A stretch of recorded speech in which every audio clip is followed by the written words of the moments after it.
Hi, it's your favourite Atomic Blonde here with my nerdy weekly roundup.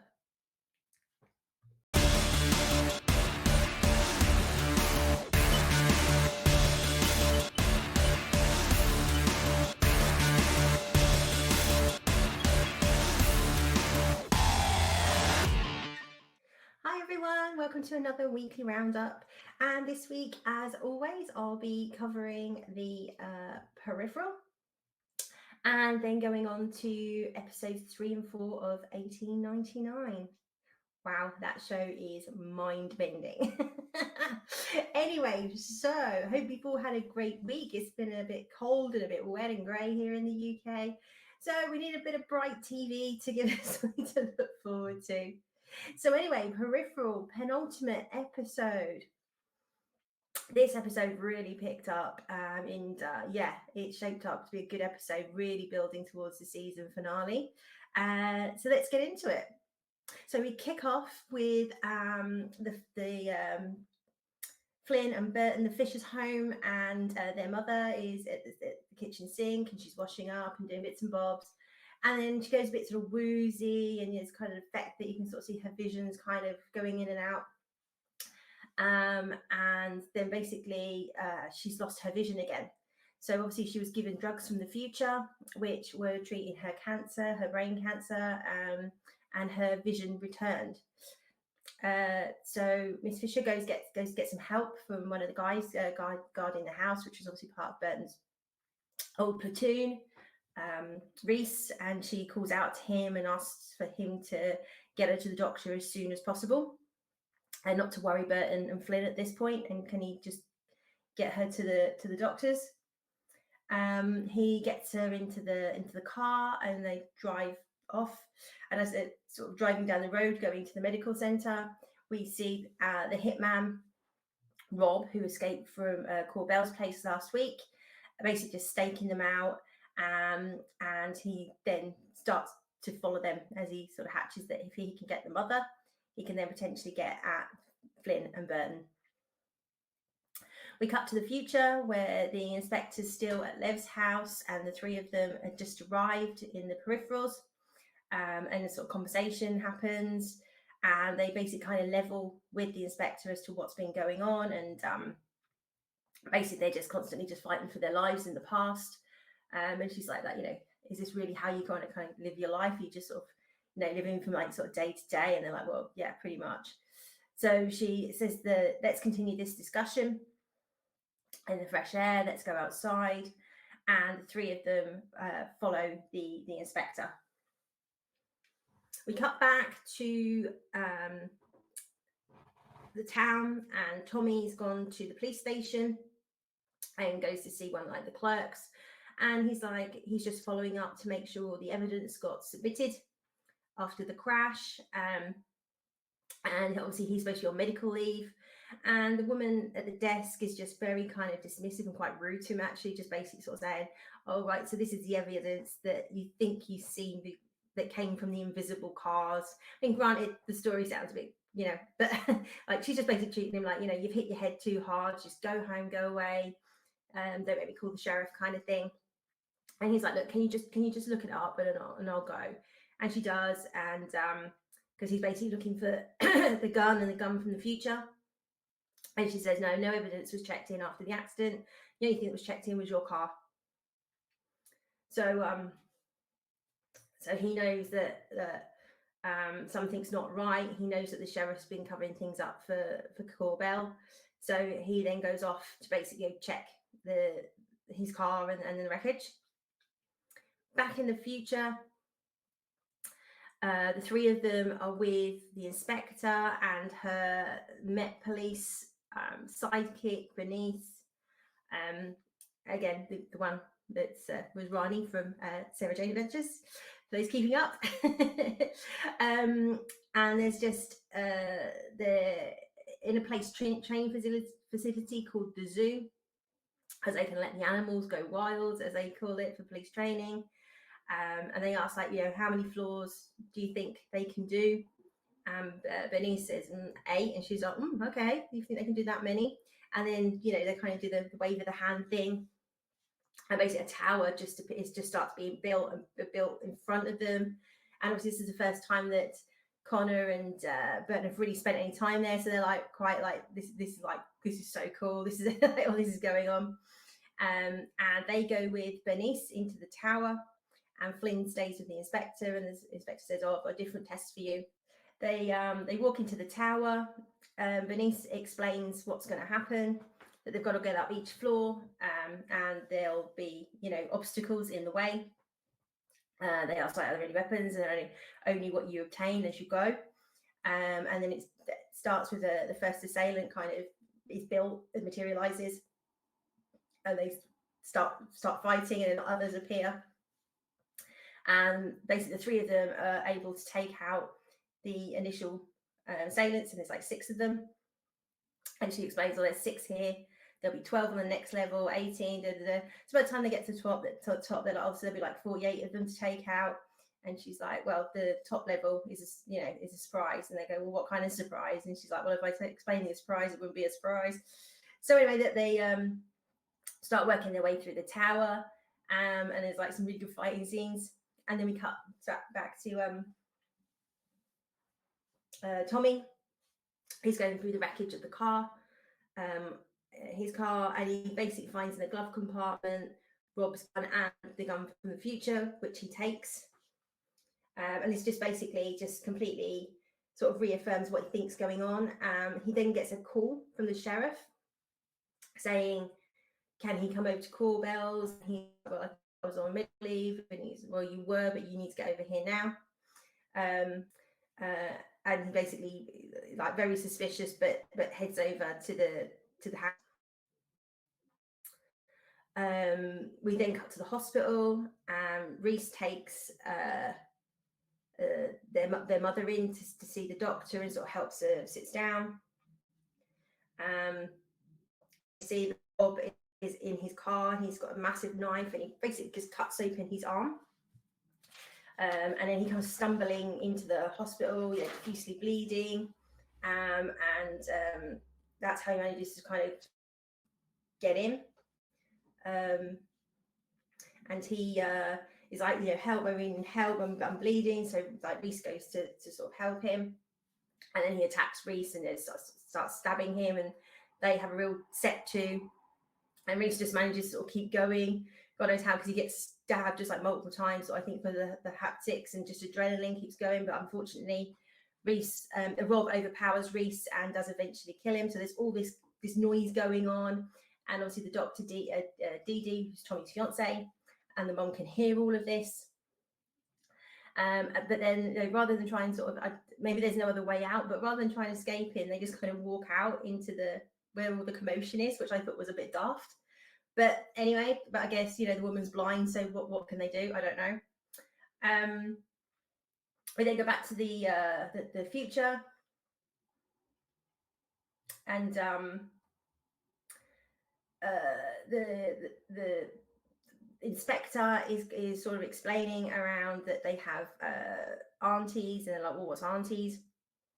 And it's a set of algorithms that they can get access to certain data, and data that other people can't potentially have access to.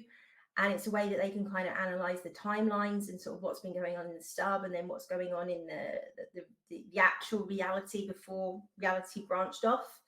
And it would appear that the stub had actually been open for at least a decade prior to when we thought it had been recently opened. And Wilf had gone with Flynn and the others, and he looks quite shocked by this, and they were like, well, what does that mean? And when they look at the undisturbed timeline, there still was the Texas War, but they didn't have the technology, they didn't have the haptics. They said at least a decade out from having that kind of technology. So like Connor and Burton did go to war, and they still fought, but just as regular soldiers. Connor survived and was completely uninjured. He was fine. Unfortunately, Burton was actually killed in the actual timeline. And then when they come to look at Flynn, there's not a lot of information. It's all a bit vague, but apparently she married Tommy in this timeline, and they had a couple of kids, to which she's quite taken aback by. But what they are seeing in the stub is that the jackpot is accelerating. So technology is further forward than it should be, and they obviously, because of that, they're accelerating to the jackpot quicker than they were in the actual time, the current timeline, and they don't know why that's happening or kind of who's behind it. We go back to the hospital, and obviously Reese is dead, and the hitman takes his phone and holds it in front of his face and opens up the phone, and basically is sending a text message and warning the other two not to try anything. And he sort of explains that basically, you know, he needs to kill. He's there to kill her children, and if he doesn't kill her children, he's got a daughter, and if he doesn't do what he's been asked to do, they'll go after his daughter. So it's all kind of inevitable. So, you know, you sort of sit there and behave kind of thing. And, you know, he won't hesitate to take them out either if they're in the way.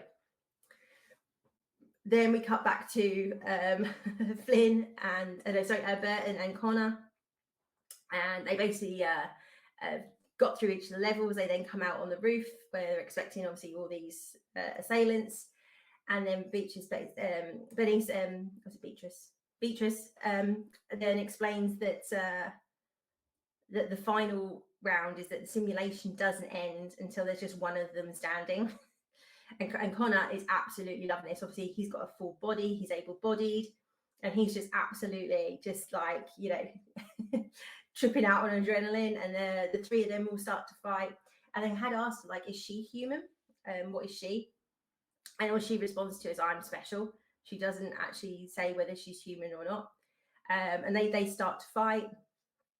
This goes on for a little while, and then she snaps Burton's neck, obviously the peripheral's neck, so he's out. And then Connor just sort of says, "Oh, I'm gonna marry you or love you," or something like that. And then she just sort of grins at him and then just boots him off the roof. And then he's falling to the floor. He's just laughing. He is laughing his head off because obviously he knows this isn't real. And the conversation with Flynn and the inspector had concluded, and then the inspector just kind of goes like this, and that sort of obviously breaks the connection. And before that, she was asking her a series of questions like, what's your ultimate fear? If you could stop this from more happening, would you? I.e., if you knowing what you know now, would you still take part in the simulation? And she's like, yes. And she says, if I could break the connection with your timeline, would you want me to? And she says no. And then it ends up that she gets to ask her 3 questions, and she says, can you break the timeline, or can you break the connection? And then the inspector just basically dodges the question and doesn't answer it and shuts her down. Obviously, Connor hits the ground, and then the 3 of them wake up back in 2032. And Connor's just like beaming, and he's just like, I am going to live there. This place is amazing. Burton's all like woozy because that's like the first time that you know he's been in, the same as when Flynn first went in. And then you hear his phone go. It's a message from Reese saying that they need to get to the hospital ASAP because of their mother. We then cut to Tommy, who's now got to Corbell's place. He calls out. There's no one around, and he pulls his gun and sees that Corbell's wife/girlfriend is dead on the floor. There's blood everywhere. I see the fish tank's all exploded. There's bloody footprints leading across the kitchen floor. Tommy follows these and basically sees the sheriff and Corbell out in the garden, like heatedly discussing. Corporal's just like, you know, I want him, I'm going to kill him, I need to kill somebody, I need to, you know, so he's like ranting.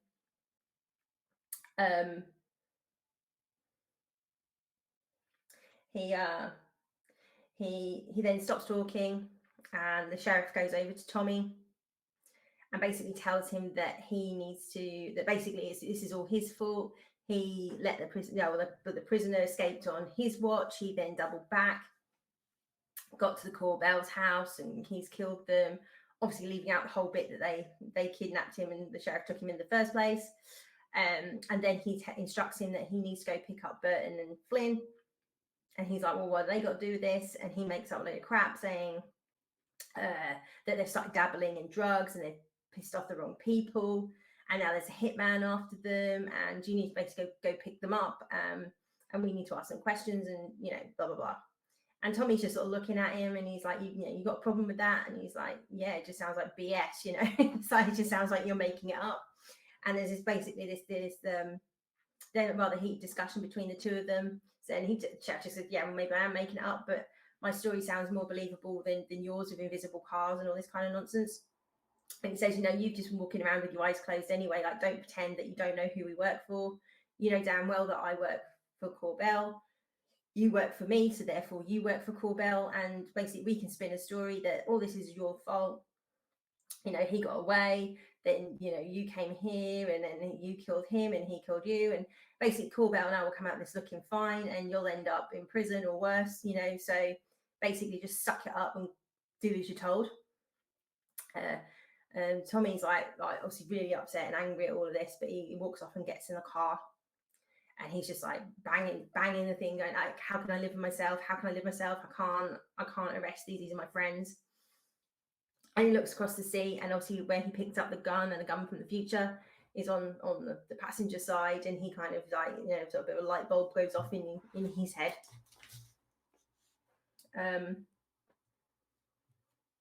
Meanwhile, in the future, the doctor comes to see the inspector, as she kind of makes sure that she knew that she was visiting them. She wants to know what she's found out, what Lev's told her. And she basically turns around and says, like, something very precious has been stolen from me, and I want you to find it. And she goes on to explain basically what they've been researching.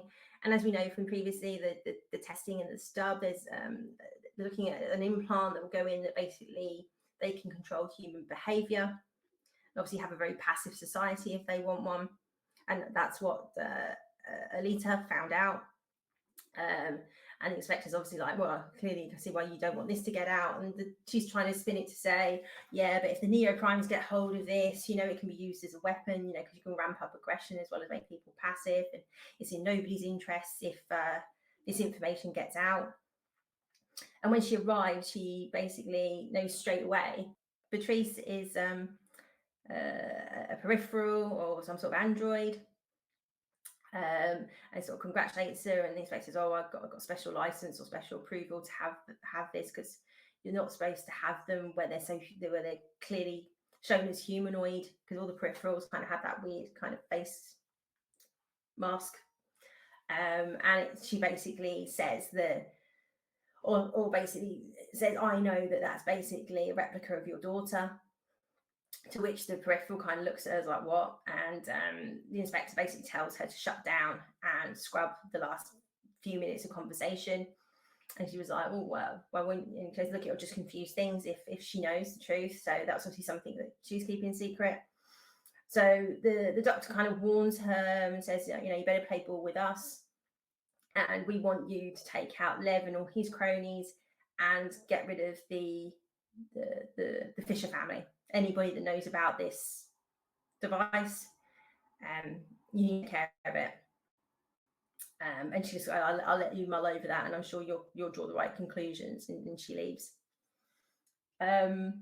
We then find out that through Lev's companions, the guys that were building the peripherals, that the information that Alita stole, which was kind of hinted at last week, she found her hiding place was the whole point where she was downloading it to the stub, and it should have gone to Burton.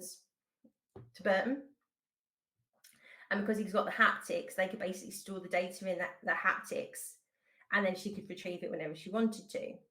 The problem is obviously Flynn went in and she doesn't have any augments or haptics. So the download effectively has kind of gone into her brain, and it's now sort of created some sort of bacteria, and that's why she was having the hand problems and the ocular problems. And they're like, you're basically sort of thinking that they can use this as some sort of weapon. Lev basically has sort of overheard this, or he knows that something was going on behind his back, and he sort of threatens them, and they basically confess that this is what's gone on. And they want to sell it to the Neoprimes so they can burn the world down and start again. And Lev's just like, you're just being naive. And basically don't double cross him again or he will kill them. Is he slashed her brother's face and stuff like that.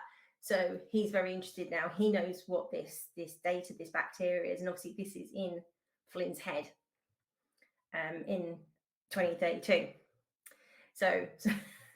So everybody's now sort of converging on finding out this technology, the downloads, the data. So you've got the police, the doctor, Lev, and then obviously you got Flynn and Burton trying to be, being hunted in their time.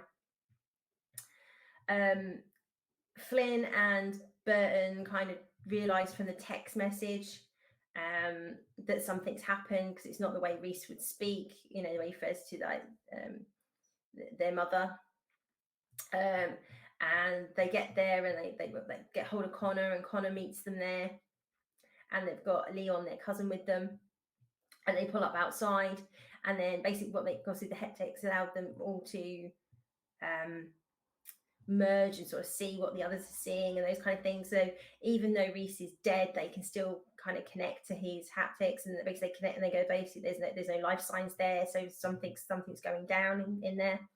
And then through being able to connect, which is quite disturbing, connecting to a dead body, it's not good for the person that does it. But basically, if they do that, they can make the body twitch or something, which will then make the hitman Rob go over and check the body, which is basically what they do. And then they can also sort of see out of the dead body and things like that, so they can see what's going on inside. And they basically pull this, so Rob comes over, he's over the body, he's completely exposed, and then they're able to shoot him through with a high power rifle. They're able to shoot him through the wall and in the stomach, and then go in and basically finish him off and rescue their mum and the doctor. To which her mum's like, what the hell is going on? We then so Tommy then basically goes back to Corbell's with the weapons, and they're a bit like, what the hell are you doing back here? Sort of told you what would happen. And Tommy basically just loses it and shoots dead the sheriff. He basically puts a whole clip into the sheriff. And Corbell's like, woof, he's like really taken aback, and in his sort of twisted, psychopathic world, actually kind of impressed and a bit like, wow, I didn't think you had it in you, boy, kind of thing, And he sort of starts to try and talk Tommy down, because he's like, Tommy's just like, I'm not being a part of this, I've had it, and I'm fed up being pushed around, And Corbell's like, oh, let's just talk about this, and anyway, what you're going to do, kind of thing. He says, oh, because you've used all your bullets, and he goes to reach down to grab the sheriff's gun, but obviously Tommy's got the gun from the future, pulls that out, and he's like, what the hell is that? And he's like, it's a doodab, and basically fires the energy weapon at Corbell. He's thrown back through the folding door, the glass folding doors, out into the garden, and we assume whether that might have killed him, or he's certainly seriously injured, and that's where it ends. So everybody's kind of converging on Flynn and Burton. We know why they're after them now, because of this data and this bacteria and the technologies. What we don't know is why the jackpot's accelerating and what someone's trying to do that.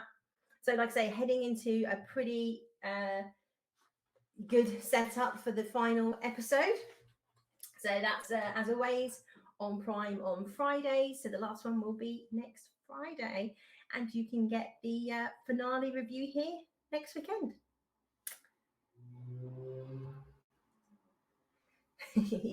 $18.99. So episodes 3 and 4. So each episode kind of starts with one of the characters kind of having a flashback or a nightmare of some description, something about their past. And it's always, we see something and then you just hear this voice saying, wake up. And then they wake up and they're on the boat. So this week's one, we start with Ying Li, the geisha. And again, we sort of see her having some sort of flashback, and she's in the water. Looks like she's sort of drowning.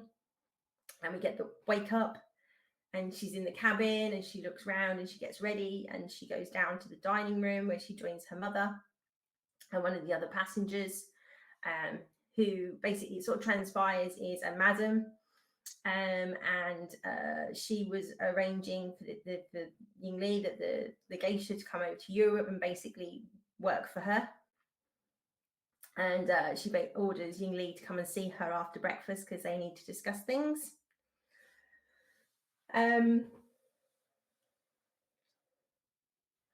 We cut to obviously we found out at the end of the last episode that Ada, that the little girl, the sister of Tov, had died. She was following the beetle, and then her body's found on the deck. The doctor examines her and says he can't find any obvious cause of her death without sort of doing like a full autopsy, which they can't do out at sea. But there's no wounds, there's no bruising. They check her mouth; she hasn't been strangled. So yeah, it's all a bit of a mystery how the girl died. The captain kind of gets called up to the deck, and when they walk out, there's this fog has just descended everywhere that they can't see past the railings of the ship. And he basically says, well, we're going to have to just hold our position here until the fog clears, because obviously last week he said we're going to turn around and head back to Europe, which to none of the crew or certainly the passengers, and certainly the third class passengers, don't want this, because they can't necessarily afford to buy another ticket to go to America again. So there's quite a lot of unrest on the ship. And then with this fog coming in and sort of holding position, there's like murmurings and members of the crew talking to the first officer. And there's a constant hints of like mutiny, or the first officer needs to take over. The captain doesn't know what he's on about. The captain says to Moira that he wants to show her something, and they go to his cabin, and he hands her a ribbon. And he explains that this ribbon belonged to his daughter, and he found it on the Prometheus. But he also explains, obviously, that his wife and his daughters are dead. Obviously, his wife was a murder-suicide. She killed the children and set fire to themselves. And that he actually saw his daughter Nina. He's convinced he saw her, he heard her. Obviously, like the brain can fool you, it can trick you. It's electrical impulses. And she just basically puts this down to grief, his grief, that he's sort of seeing what he thinks he wants to see. He then pulls out the bed and basically shows us this hatch under the bed with the triangle symbol on it. And he says he knows those blueprints, he knows every inch of the ship. With all these sort of strange happenings, they should go back. He's going to go back to the Prometheus, see if he can find the logbook, because obviously the captain or the crew would write down everything that happened in the logbook. And she basically says, I'm going to come with you. And he's like, okay. The family, Tov and her brother, and are still looking for their sister. They don't realise she's dead at this point.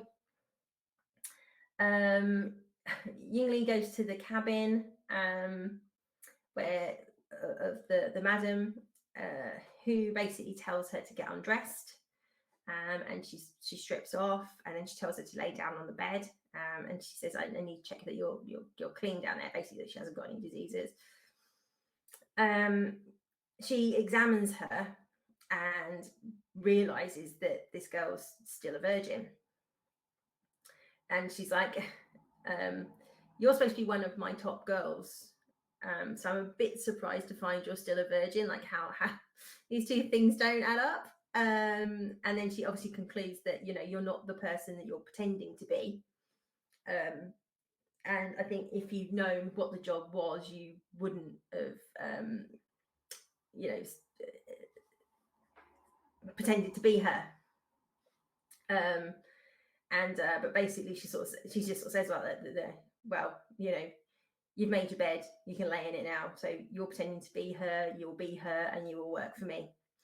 That's kind of it. So you've kind of trapped yourself into this world because you're basically an asset and tough. So Ying Li sort of realizes that obviously that inadvertently looking for a way to escape her old life, that now she sort of put herself in a position of being a prostitute. later on there's a discussion with her mother, and it sort of transpires that her mother was also a prostitute, and obviously she wanted more for her daughter and she doesn't want this for her, and how they should never got on the ship and they just should have, you know, faced up to what they did.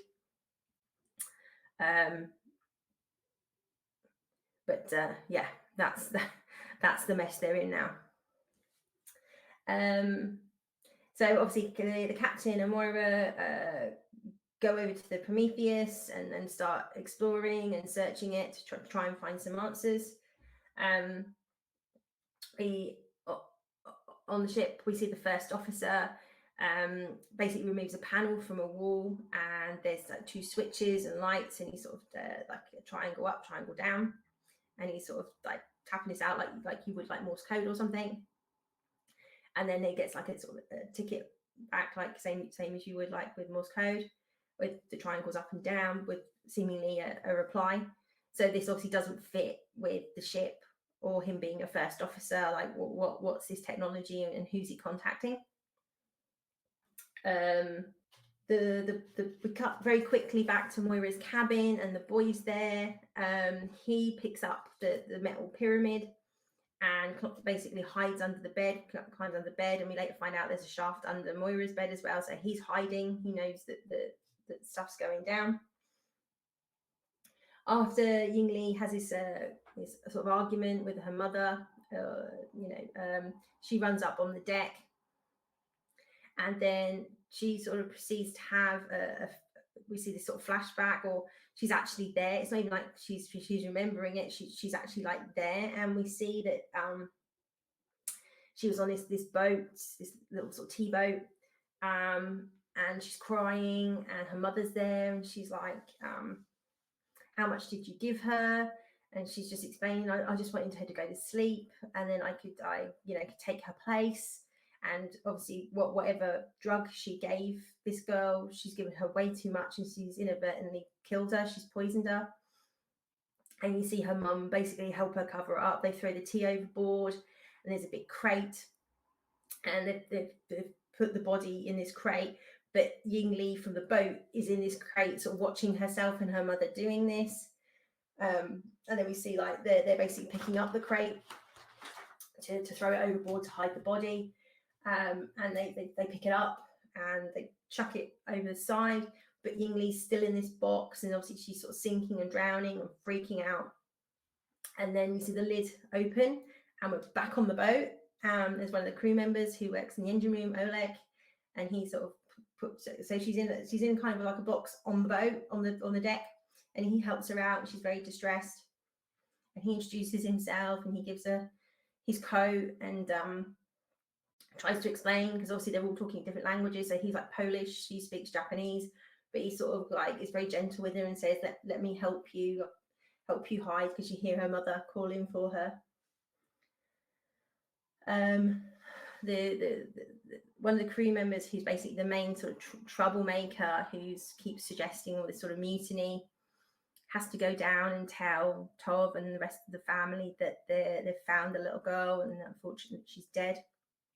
And he takes her to the body, and she's obviously, what's happened, who did this, and he's like, we don't know, the doctor doesn't know why she died or how she died.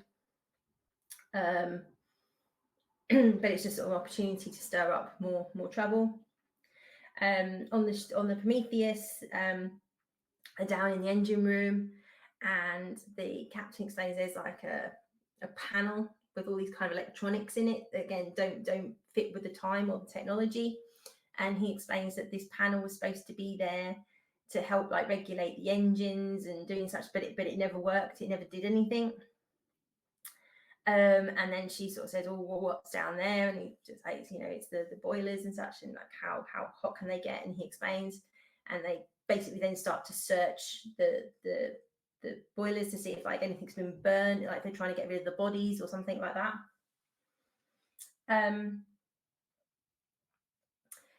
When they're sifting through the ashes, the captain finds some pages, like it looks like a book, so potentially the logbook, and he's kind of looking through it, and he sees something in it, and he tears the page out and puts it in his jacket.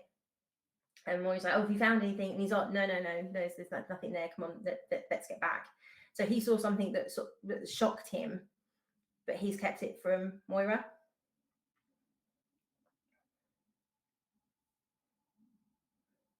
We cut to seeing Lucian in his cabin, and we find out basically he's ill. He's got these shakes, and he's taking medications for it. But when he goes into his chest to get the medications, we see he also has one of these letters that we know Moira and the captain has received. We know the madam's also got one, and they're all identical letters, these white letters. His wife comes in and sort of discovers him with like the vials, and he goes on to tell her that he's having these seizures, and he's just gonna go get some air, and she's like, do you want me to come with you? And he's like, no. And obviously their marriage is still deteriorating, and he then goes straight to Ying Li's cabin. She then does a fan dance for him. When she concludes the fan dance, she goes to get undressed, and he's like, no, I don't want that from you. Can I just sit here for a while? And she's just like, yeah, kind of relieved that obviously she's not being asked to do anymore. And again, he's sort of talking about how he thought this is what he always wanted, like first class, being a gentleman, married to a lady, and then life doesn't sort of play out how you expect it to. And then he goes into having a full seizure on the floor. The captain and Moira return to the ship, and when they get there, they find out that three crew members have also died. Again, no obvious reasons why they've died. There's no wounds, there's no bruising, and everybody's getting really uncomfortable with all of this, and the captain's insistence to go back, and they're only sort of like, then he's convinced they need to go forward, so he goes down to the third class passengers and gets them all riled up. Again, they've got concerns that they can't buy another ticket, so he gets them all riled up, hands them all weapons, and the mutiny kicks off. We see Daniel approaches Moira on the deck and sort of mentions about the fog, and doesn't it seem like it's almost here on purpose, like it just came from nowhere? The moment the captain decided to go back, doesn't it all seem a bit strange to her? And she's just like, the captain is just going through a lot. He's been through a tragedy, and he's just trying to come to terms with all of that, but he's fine. And Daniel says, well, I also lost a woman. But before he can really sort of say anything else, the crew members and the third class passengers are all sort of bailing past to go get the captain and take over the ship. And Daniel says, like, you should get back to your cabin, and she goes back to the cabin to basically check on the boy and make sure that they're okay. Daniel goes down into the boiler room and walks up to a panel and opens the panel, and we see the same electronics board that we saw in the Prometheus, and he takes out his little handheld remote thing, takes a wire and connects it to this and starts sliding the buttons around, and this thing comes to life, and all these lights start coming up and flashing. And then we pan to seeing both the ships, the ship pulling the Prometheus, and also there's a flash of light and the ship's gone and the Prometheus is just left, and the ship they're on is gone somewhere else. And that's the end of episode 3. So going into episode 4. Now this starts with, as I said, every episode is a different member of the cast. This time we start in the desert, and it's Jerome and Lucien. And this is where we learn that basically they were in the French Foreign Legion together. They're somewhere that they've been defending. Like pretty much they're the last two standing. Everybody else is dead. And Lucien is talking about deserting, just basically nobody's coming to help us. If we stay, we're just going to starve to death. We haven't heard anything from our superiors in 3 weeks. We can just go. We can just start again. Everybody's just going to assume we died here.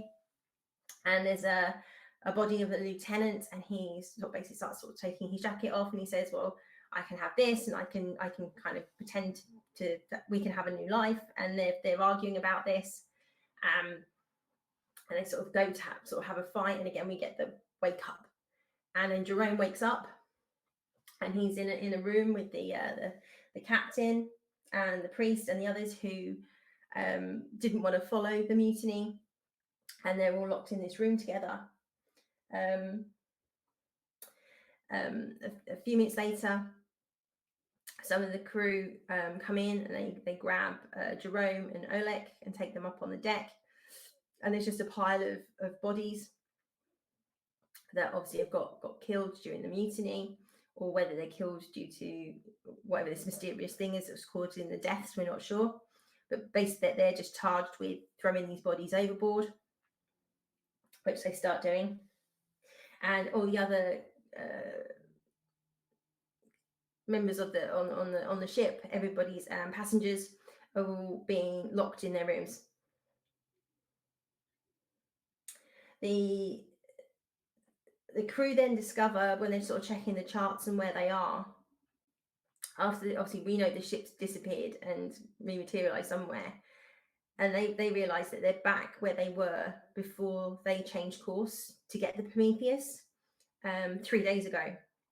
And they're like, well, we can't explain how we've got there. You know, we've been traveling for 3 days in a different direction, but we're pretty much back where we started,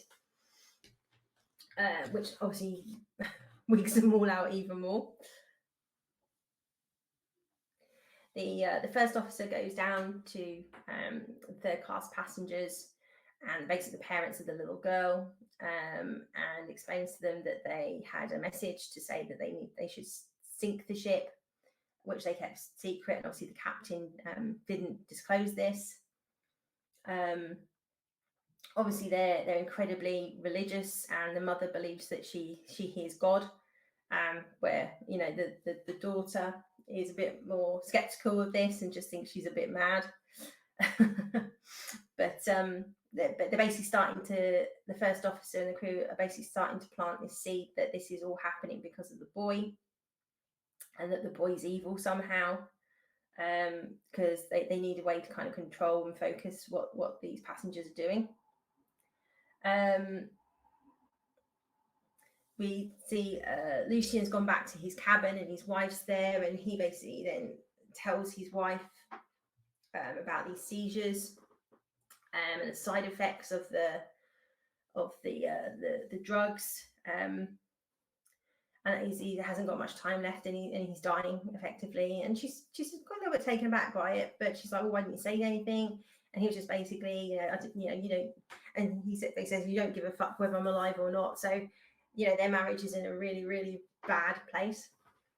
And he goes over to the desk, and he goes to have like a cigarette, and he opens the drawer to get a lighter, and he sees a medal in there, which Jerome had put in the cabin earlier on, I think in the previous episode, which is the medal from the jacket that you saw him put on, or was going to put on in the flashback at the start. So of course he absolutely wigs out at this. He freaks out, grabs hold of his wife by the throat, and is like, where's this come from? How did this get here? And she said, well, she's like, I just assumed it was yours, and like, you're hurting me. And he lets go of her, and he apologizes and storms out of the cabin. So in the room where the captain that are being kept, they were able to unscrew a grill and sort of managed to get through and get out the room sort of through these shafts, and so they're trying to escape. We see Moira making her way back, obviously, to the cabin to protect the boy. Unfortunately, she's sort of intercepted by the third class passengers, and the mother tells them to search her, and they get the key to the room, and they go in the room, but they can't find the boy because obviously he's sort of gone in the shaft under the bed and is hiding. So they continue then to go basically door by door, cabin by cabin, to try and find the boy. Jerome and Oleg are, throwing the dead bodies overboard, and Jerome kind of goes over the railing to kind of try and escape and get round, and Oleg causes a bit of a distraction, sort of saying, "Oh, he's fallen, he's gone." So they're all looking the wrong way, and he tries to go, but then they clock him and fire at him. But Jerome manages to run and get away. He makes his way to Lucian's cabin and gets in there, but obviously it's just the wife, and he's, "Oh, sorry, I shouldn't have come." And she's like, "It's okay, you can stay here." And he's like, obviously once they've sort of passed and left, he's like, "No, I can't, I've seen this before, with people, who don't have power try and take power, and I can't let this slide." So he says, "Got go find the captain." And she's like, "I'll come with you." So off they go. Moira goes into the room, and the boy comes out from under the bed, and she's just asking like, "What's going on? What those shafts?" And she says she needs to leave. She needs to go find the captain, and she kind of gets trying to sort of pick the lock, and she can't. And the boy takes out the beetle thing, puts it on the ground. The beetle goes under the door, and by going under the door, it unlocks the door. And she's like, "How did you do that? What is that? What is going on?" And basically, the boy just takes her by the hand and leads her out, and they start following the beetle. The captain and the priest come out at a different point in the ship, out of a different grill, and then they kind of run into Jerome and Lucian's wife. And they all sort of trying to decide what to do next. And they sort of agree to try and get off the ship and make their way to the lifeboats.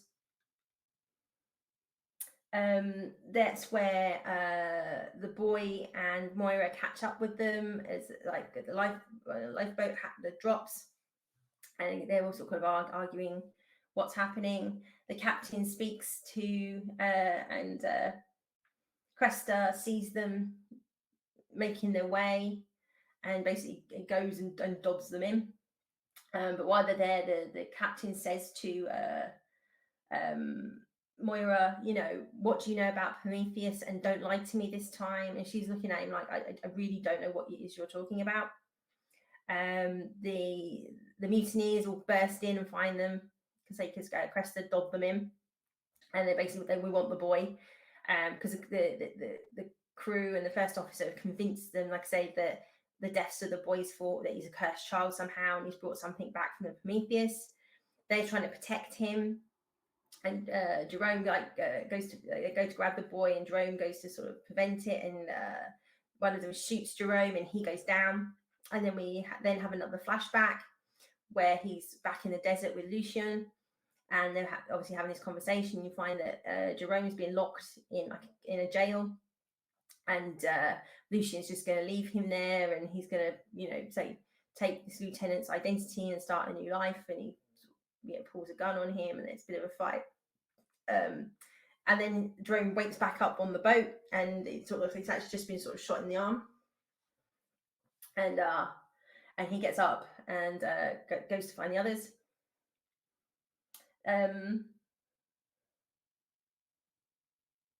This all culminates, so like pretty much everybody's on the deck, and there's a big sort of fight breaking out between the mutineers and the passengers and the crew that are mutinying, and it's all just complete chaos. And the religious mother, Ivan, she's got hold of the boy, and is picking him up to throw him overboard. You've got Moira and the captain who are trying to get to the boy, and Moira is trying to get across, but she doesn't quite get there in time. And basically, Ivan just throws the kid overboard, and you just see him slow-mo going down and hitting the water. And Moira is quite sort of distraught by this, that that you're supposed to be religious and you just murdered a child. So this fight's sort of ensuing. And then the captain sort of shouts at everybody to fall back, regroup, and they kind of sort of split up. And the ones with the captain all go down below decks and get back into the dining room, and the others are kind of going to the third class passengers.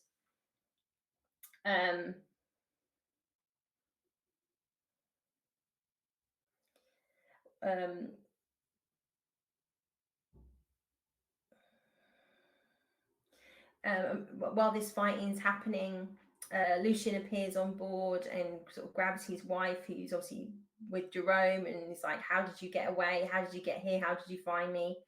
Kind of thing, and drags his wife away. And so they all end up in this dining room, and where they're being treated for, cuts and bruises and gunshots and things. And then there's this sort of banging noise, and the sort of where the bar is, and there's this like cupboard, and there's this sort of banging, and then there's this bright sort of flashing light, and then a knocking, and then the cupboard opens and the boy gets out. And that's basically where they found the boy on the Prometheus, locked in this cupboard. So unsurprisingly, everyone's quite freaked out at this boy just reappearing, because they all just saw him thrown overboard. And the boy just sort of walks up and looks at Moira and just hugs her, just throws his arms around her and hugs her, and she hugs him back. And that is the end of episode 4. So lots of twists and turns. We're really starting to understand the backstory of all these characters. We know pretty much from episode 1, everybody's got a secret, everybody's got something to hide. No one is who they appear to be. And, everybody's sort of wearing masks of some capacity, whether they're hiding grief, whether, they've murdered someone, whether they're pretending to be somebody else. So, yeah, it's really starting to pick up the pace now. Lots of intriguing things, like with these shafts, the technology that shouldn't be there. And one thing that when the captain tore out the piece of paper from the logbook, we do see there is a scene where actually he reads down this piece of paper, and you see Moira's name on it, and that's the passenger list from the Prometheus. So her or someone with the same name, we don't know, was also on the Prometheus. So there's ties obviously between these two ships, and the fate is looking more and more like the fate of this ship is going to be the same fate as the Prometheus, but we still do not have a clue what is going on. And I love the fact we don't know what's going on. All these flashbacks, building out the characters, all this intrigue. I'm really enjoying this show. And like I say, it's not going to be for everybody. It really, really isn't. If you really like to think about what's going on, and you've got to pay attention to every scene, because there's things in the background, there's things going on, and you're constantly questioning, like, is this real? Isn't it real? This is right up your street. Yeah, I think it's like Titanic meets Black Mirror was something I read the other day, which is fantastic. So yeah, if you like a little bit of cerebral, a little bit of thinking, this show's for you. If you just want, it ain't for you. But I am loving this show. I'm really, really enjoying it. Can't wait for the next 2 episodes. So that's this week's reviews. Just when I noticed yesterday when I was watching the Peripheral, that on Prime, that Death Race 2000 is on there. Couldn't believe it. I mean, this is the original from, I think it's the late 70s, early 80s, not the rubbish remake that Jason Statham did, which has no bearing on the original whatsoever. And the reason I'm like just bringing it up is I was like so taken aback. I have not seen this film in decades, because they just don't show it anymore. Because it's like there's just no way on earth you could get away with making this film. And the whole premise is that it's obviously it's year 2000, but obviously made in 1970 or 80 or something. And you're in a bit of a dystopian kind of America, where something happened in 1979, like it just says like the world economy collapsed, or the world collapsed, and you've got this president, but it's obviously it's like basically a sort of fascist totalitarian state, which, oh, the irony. And they basically have this race every year, the transcontinental race across America, and this stars David Carradine, and you've got Sylvester Stallone is another one of these car. He's basically got like 5 car racers, drivers who are part of this race. And initially you're kind of going, okay, fine, car race, and it's the first one to go cross country, very straightforward. And then what kind of plays out is actually part of this race is killing people, and depending on your age and your male or female, it scores a certain number of points. So it's not just a case of who gets there first, it's like who has the total amount of points. You know, so if you kill an old person, it's like 100, you know, a baby, it's 100 points. If you take out a woman, it's 70 points, and so on and so forth. So you can imagine this is quite a violent film with people just being run over, and there's basically a rebellion happening to sort of get rid of this sort of dictatorship and try and get back to, you know, America how it used to be. And there's say resistance fighters, and they pretend to set up a picnic, and they're sitting there pretending to like be a family, and there's a doll of a baby. And they've done it in plain view, so when the car starts driving at them, they run away, leave the baby, and literally there's a driver and a navigator, and they're like, hit the baby, get the baby, that's the point. So of course they drive over the baby, and it's a bomb and blows up, and they're the first ones to be taken out, kind of thing. So this kind of sets the tone. There's quite a bit of nudity in it, gratuitous nudity in here, as well as, you know, just people just walking around naked as you do. But yeah, it's just I'm not sure it's as of its time, but it's just this whole, it's just a film you just could not make anymore. It's just so politically incorrect on so many levels. Yeah, but it's a very sort of dark, I guess, kind of black comedy in some ways. It's a crazy film, and so I remember watching it in the 80s and loving it. But yeah, so to see it as a real blast from the past. So yeah, I mean, I'm not sure I can recommend it as a good film. I mean, it's not a bad film, but the content is just a little bit out there by today's standards, I guess. But yeah, yes, really interesting watch if you know you've got to go back to sort of schlock 70s, 80s, gratuitous violence, a little bit of humor, and so a very young Sylvester Stallone, who's not a very nice character in it. At one point, you know, his girlfriend is his navigator, and he thinks she's being chatted up, and she wasn't, and he just punches her in the face. So yeah, sort of like violence against women, nudity, it's all there. But yeah, worth a watch. Interested to see what you make of that. Do let me know in the comments if you check it out, what on earth you think. But it's a real blast from the past, I have to say. Death Race 2000 on Prime. Now, another up and coming one that I'm very excited about is Alice in Borderland Season 2. That's coming out on the 22nd of December on Netflix. Obviously, Season 1 came out a couple of years ago now, I think.